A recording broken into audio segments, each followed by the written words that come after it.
Hi friends, Shobana Bhaskar YouTube channel. நான் தான் உங்கள் சோபனாவோட சிஸ்டர் பவித்ரா. இப்போ என்ன பார்க்க போகிறோம்னு பார்த்தோன்னா வெஜிடபிள் பிரியாணி தான். அதுக்கு தேவையானது பார்த்திங்கன்னா, ஃபஸ்ட்டு வந்து நம்ம ஆயில் ஊற்றிக்கிட்டு அதுக்கப்புறம் பட்டை, கிராம்பு, ஏலக்காய் எல்லாமே போட்டுட்டு அதுக்கப்புறம் வெங்காயம், தேவையான அளவு வெங்காயம். இது 1 கேஜி அரிசினால் எவ்வளோ தேவைப்படுதோ அவ்வளோ வெங்காயம். அது நல்லா வெங்காயத்தை நல்லா வதக்கி விட்டுட்டு சோம்பு போட மறந்துட்டோம், அதனால் சோம்பு போட்டிருக்கோம். இதை நல்லா வதக்கிட்டு லைட்டாக உப்பு போட்டால் கொஞ்சம் நல்லா வதங்கும். நல்லா சிவப்பாகிற வரையும் வதங்கணும். வதங்கினதுக்கப்புறம் நம்ம வந்து தக்காளி போடணும். தக்காளி போட்டு நல்லா மிக்ஸ் பண்ணிவிட்டு பச்சை மிளகா நமக்கு எவ்வளோ தேவையோ அந்த அளவுக்கு போட்டுட்டு அப்புறம் இஞ்சி பூண்டு பேஸ்ட்டையும் போட்டு நல்லா மிக்ஸ் பண்ணிடணும். நல்லா போட்டுட்டு நல்லா மிக்ஸ் பண்ணிக்கிட்டே இருக்கணும். அதனால் அடி பிடிச்சிரும் இஞ்சி பூண்டு பேஸ்ட்டு. இஞ்சி பூண்டு போட்டு நல்லா மிக்ஸ் பண்ணிக்கிட்டே இருக்கணும். கேரட், பீன்ஸ் போட்டு பட்டாணி மிக்ஸ் பண்ணிகிட்டே இருக்கணும். நல்லா மிக்ஸ் பண்ணதுமே கொஞ்சம் நேரம் அது கொஞ்சம் லைட்டாக வேக விட்டுட்டு அப்புறம் கொத்தமல்லி, அப்புறமேட்டு வந்து புதினா போட்டு அதையும் நல்லா மிக்ஸ் பண்ணணும். புதினா நிறையா போட்டால் தான் அது கொஞ்சம் நல்லாயிருக்கும், பிரிஞ்சிக்கு பிரியாணிக்கு எதுக்குனாலும். எல்லாம் போட்டு மிக்ஸ் பண்ணணும்.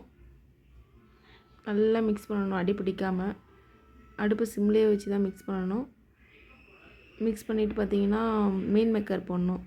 மீன் மேக்கர் உங்களுக்கு எவ்வளோ தேவையோ அந்த மீன் மேக்கர் போட்டு நல்லா ஊற வச்சு ஆல்ரெடி எடுத்து வச்சுக்கணும். அதை போட்டு நல்லா மிக்ஸ் பண்ணிவிட்டு இப்போ மிளகா பொடி ஆட் பண்ண போகிறோம். அதுக்கு கரம் மசாலா, மல்லிப்பொடி, காஷ்மீரி மிளகாய்த்தூள், பிரியாணி பொடி, தனி மிளகாய்த்தூள் போட்டு நல்லா மிக்ஸ் பண்ணிக்கணும். தேவையான அளவு எடுத்துக்கிட்டு அதுக்கேற்ற மாதிரி மிக்ஸ் பண்ணிக்கிட்டே இருக்கணும். மிக்ஸ் பண்ணதுக்கப்புறம் பார்த்திங்கன்னா கொஞ்சம் நேரம் விட்டு உப்பு போட்டுக்கணும். தேவையான அளவு உப்பு போட்டுட்டு, ஏன்னா சாப்பாட்டுக்கு அப்போ தான் உப்பு இருக்கான்னு சொல்லிட்டு இப்போ போட்டு நம்ம மூடி வைக்கணும். கொஞ்சம் நேரம் அது கொஞ்சம் வதங்கட்டுன்னு சொல்லிட்டு கொஞ்சம் ஒரு 1 மினிட் மூடி வச்சோன்னா நல்லா வதங்கிடும். வதங்கினதுக்கப்புறம் பார்த்திங்கன்னா நம்ம தயிர் ஆட் பண்ணணும். தேவையான அளவு தயிர் ஊற்றிட்டு, கெட்டி தயிர் தான் இருக்கணும். தேவையான அளவு ஊற்றிட்டு அதையும் நல்லா மிக்ஸ் பண்ணணும். மிக்ஸ் பண்ணிவிட்டு நல்லா மிக்ஸ் பண்ணிகிட்டே இருக்கணும். நல்லா ஜாம் ஆகிட்டு அதுக்கப்புறமேட்டா எவ்வளோ தண்ணியும் நாங்கள் சீரக சம்பா அரிசி 1 கேஜி எடுத்தோம். அதுக்கேற்ற மாதிரி 7.5 கிளாஸ் அந்த அளவுக்கு தண்ணி எடுத்து நல்லா மசாலா பிரிஞ்சு வரதுனால நல்லா மூடி வச்சு கொதி வர விட்டுறணும். இந்த மாதிரி கொதி வந்ததுமேவும் நல்லா கொஞ்சம் கிளறி விட்டுட்டு நம்ம அரிசி போட ஸ்டார்ட் பண்ணிடணும். நம்ம ஊற வச்சுருக்க சீரக சம்பா அரிசியை வந்து நல்லா உதிரி உதிரியாக எடுத்து நம்ம போட்டுட்டு நல்லா தண்ணி வடிகட்டிட்டு எடுத்து போடணும். நல்லா கொதி வந்ததுக்கப்புறம் தான் நம்ம போடணும், அப்படியே போட்டுறக்கூடாது. நல்லா ஃபுல்லாக போட்டுட்டு அதை ஒரு கிளறணும்.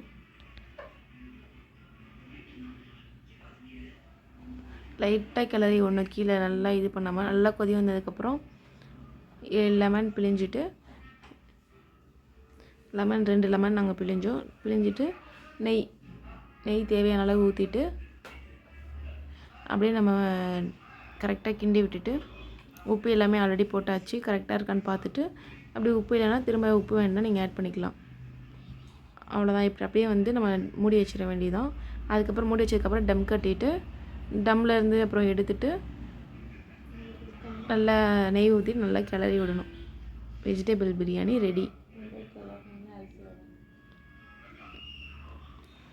நல்லா மெதுவாக கிளறணும், இல்லைன்னா உடஞ்சிரும். ஆக்சுவலாக இந்த அரிசி உடையாது, நல்லா டேஸ்ட்டாக தான் வந்துருந்துச்சு. நீங்களும் ட்ரை பண்ணி பாருங்கள். ஃபாலோ பண்ணுங்கள், லைக் பண்ணுங்கள், பிடிச்சிருந்தா ஷேர் பண்ணுங்கள்.